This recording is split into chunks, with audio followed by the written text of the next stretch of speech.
ബി.ജെ.പിയുടെ ഏറ്റവും വലിയ വിമർശകരിൽ ഒരാളായിരുന്നു ഒഡീഷ മുഖ്യമന്ത്രി നവീൻ പട്നായിക്. ഈ ശത്രുത ഇനി പഴങ്കഥയാവുകയാണ്. ലോക്സഭാ തെരഞ്ഞെടുപ്പിൽ ഒഡീഷയിൽ നവീൻ പട്നായിക്കിന്റെ ബി.ജെ.പിയും കൈകോർക്കുകയാണ്. 15 വർഷം നീണ്ടുനിന്ന ശത്രുത മറക്കാൻ കാരണം കോൺഗ്രസിന്റെ തകർച്ചയാണ് ഈ രണ്ട് പാർട്ടികളും ലക്ഷ്യമിടുന്നത്. ബി.ജെ.പി പാളയത്തിലെത്തിയാൽ അവർ അധികാരം പിടിക്കുമ്പോൾ മിനിമം 2 കേന്ദ്രമന്ത്രി പദവി ബി.ജെ.ഡി ലക്ഷ്യം വെക്കുന്നുണ്ട്. ഇതിനു പുറമെ ഈ വർഷം നടക്കുന്ന ഒഡീഷ നിയമസഭാ തെരഞ്ഞെടുപ്പിൽ തുടർ ഭരണവും നവീൻ പട്നായിക് ലക്ഷ്യമിടുന്നുണ്ട്. ഇത് സംബന്ധിച്ച് ഔദ്യോഗിക പ്രഖ്യാപനം ഉണ്ടായിട്ടില്ലെങ്കിലും ബി.ജെ.ഡി വൈസ് പ്രസിഡന്റും എം.എൽ.എയുമായ ദേവി പ്രസാദ് മിശ്ര ചർച്ചകൾ നടക്കുന്നുണ്ടെന്ന് സ്ഥിരീകരിച്ചിരിക്കുകയാണ്. ബിജു ജനതാദൾ ഒഡീഷയിലെ ജനങ്ങളുടെ താൽപര്യങ്ങൾക്ക് മുൻഗണന നൽകുമെന്നും ബി.ജെ.പിയുമായി സഖ്യസാധ്യതയ്ക്കുള്ള ചർച്ചകൾ നടക്കുന്നുവെന്നതാണ് മിശ്ര പറയുന്നത്. വരാനിരിക്കുന്ന ലോക്സഭ നിയമസഭാ തെരഞ്ഞെടുപ്പുകളുടെ തന്ത്രം സംബന്ധിച്ച് ബി.ജെ.ഡി അധ്യക്ഷനും മുഖ്യമന്ത്രിയുമായ നവീൻ പട്നായിക്കിന്റെ നേതൃത്വത്തിൽ പാർട്ടിയുടെ മുതിർന്ന നേതാക്കളുമായി വിപുലമായ ചർച്ചകൾ നടത്തിയതായി ബി.ജെ.ഡി പുറത്തിറക്കിയ പത്രക്കുറിപ്പിൽ പറയുന്നുണ്ട്.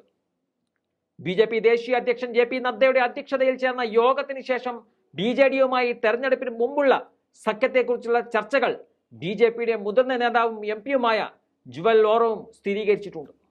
147 നിയമസഭാ സീറ്റുകളും 21 ലോക്സഭാ സീറ്റുകളുമാണ് ഒഡീഷയിലുള്ളത്.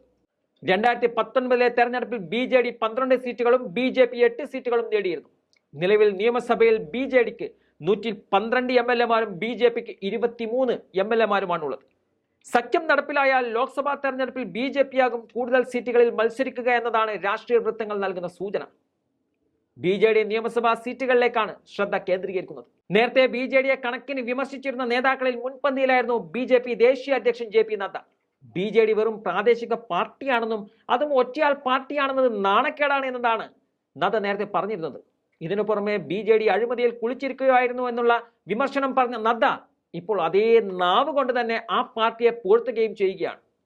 ബി.ജെ.ഡിക്ക് ഒഡീഷയ്ക്ക് പുറത്ത് സ്വാധീനമില്ല എന്ന ന്യൂനത ഏറ്റവും അധികം ഉയർത്തിക്കാട്ടിയ പാർട്ടികളിലൊന്നാണ് ഈ പറഞ്ഞ ബി.ജെ.പി. ഇതിനു പുറമെ ബി.ജെ.ഡി കാരണം കഴിഞ്ഞ 22 വർഷമായി ക്ഷേമ പദ്ധതികൾ സംസ്ഥാനത്ത് എത്തിക്കാൻ സാധിക്കില്ലെന്ന വിമർശനവും ബി.ജെ.പി അഴിച്ചുവിട്ടതാണ്.